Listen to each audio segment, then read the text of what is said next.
Good morning, beautiful people. James Yoakum here with Corridor Consulting. Today I wanted to cover tax liens. I have posted the other day that I had 2 of my tax liens redeemed, and that I was a little bummed about that.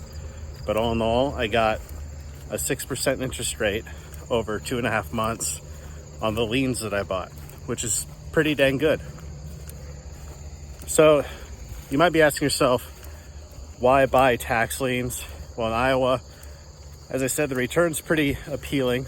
It's 2% interest every month that somebody goes and does not pay their property tax bill. If you go into part of the month overdue, it counts as a whole month. So that's part of the reason why I got 6% return. It's about 2.5 months, so I get 6%. Now, the process to acquire tax liens in Iowa is fairly straightforward, but actually winning them is a little bit more complicated. So essentially, for our county in Lien County, Iowa, you have to register online for the tax sale. A couple days before you can do that, I think they open it up. You pay a small fee. I believe it's like $50.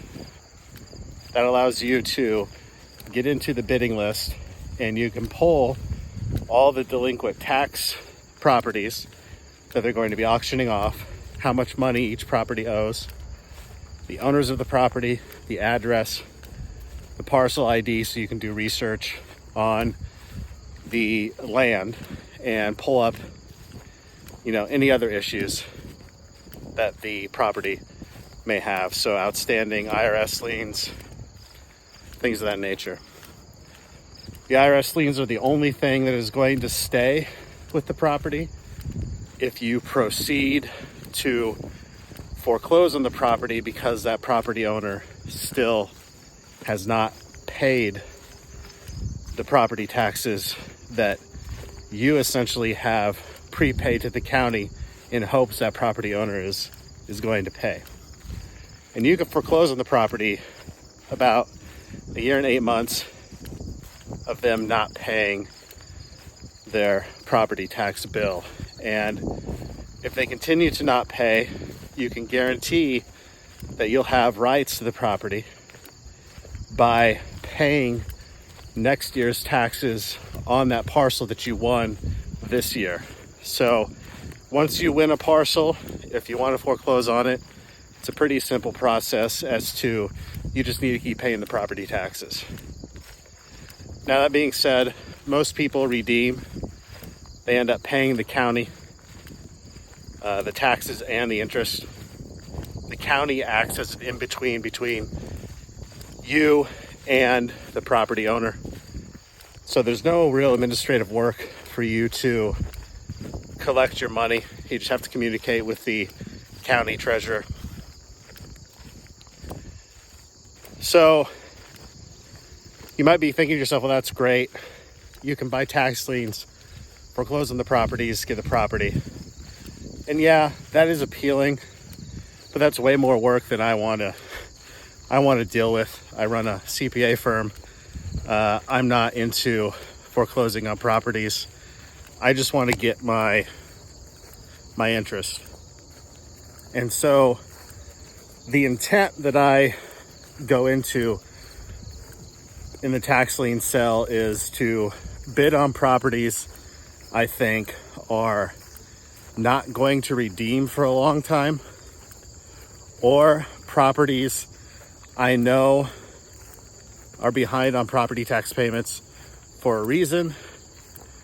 And if they absolutely they don't have the ability to pay, which you can kind of know off the top of your head by who owns the property, and especially if you know your local region, you can figure out who's not going to pay. So I try to look for people who aren't going to pay, who are in situations to where the property is appealing to be sold in the future, because when the property is going to be sold in the future, the property taxes have to be paid. So the tax lien holder will get paid off. which is me. So I look for those types of properties, things that are held in LLCs, things that are actually held in corporations, which happens fairly frequently. And, other areas, things like trust, things that are set up in trust, things that have passed to an estate. So somebody's passed away.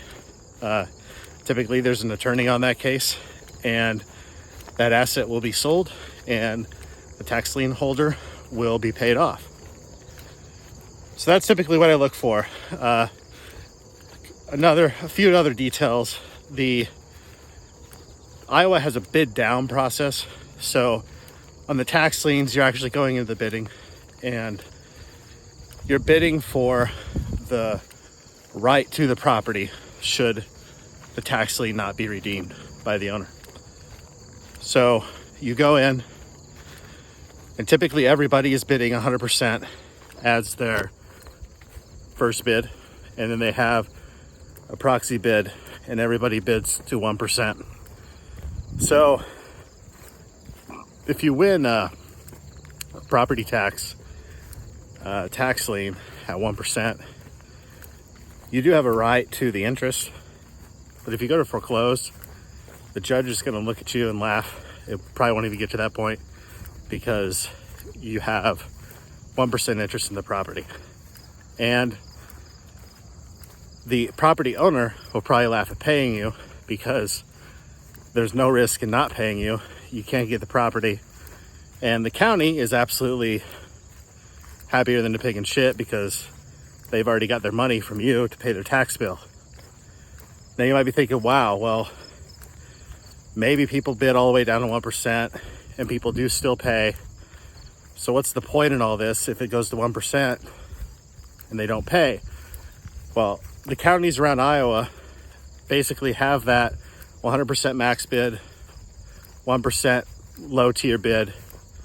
And when you go to bid any less than that, the online auction website actually says, well, you can do this, but it doesn't make any sense because everybody else has bid 100% as their max bid, 1% is their minimum bid, and your chances of winning don't improve. So why would you do this? And the county does it this way because they actually want the person who wins the tax lien to be able to foreclose on the property because some of these properties could be in despair, and then the county is going to have a nuisance property on their hand.